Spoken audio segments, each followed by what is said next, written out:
যাদবপুর বিশ্ববিদ্যালয়ে এরকম প্রথম ঘটেছে এটা তো নয়। ভারতবর্ষের বিভিন্ন বিশ্ববিদ্যালয়ের মতো এই বিশ্ববিদ্যালয়ে ছাত্রদের দুটো সংগঠনের মধ্যে একটু ঝুটঝামেলা হয়েছে। প্রথমত আমি বলবো বড়দের এর মধ্যে না পড়াই ভালো, ছাত্ররা এরকম অনেক কিছু করে, নতুন কিছু নয়।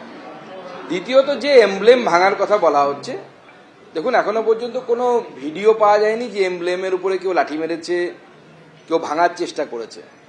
হ্যাঁ, যেহেতু দুটো গোষ্ঠীর মধ্যে, দুটো ছাত্র সংগঠনের মধ্যে ঝামেলা চলছিল, কোনোভাবে ভেঙে গেছে, পরে অন্য কেউ ভাঙতে পারে।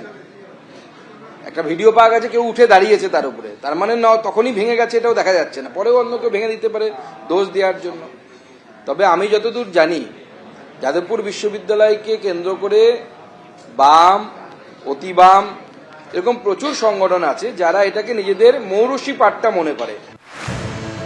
বুধবার মধ্যরাতে যাদবপুর বিশ্ববিদ্যালয়ে যে ঘটনা ঘটে, যেভাবে বহিরাগতরা বিশ্ববিদ্যালয় ক্যাম্পাসের মধ্যে একেবারে ঢুকে পড়ে, হুড়মুড়িয়ে ভিতরে ঢুকে পড়ে তারা, এবং তারপর সেখানে অবাধে তাণ্ডব চলে, সেই ঘটনার সিসিটিভি ফুটেজ ইতিমধ্যেই প্রকাশ্যে এসেছে।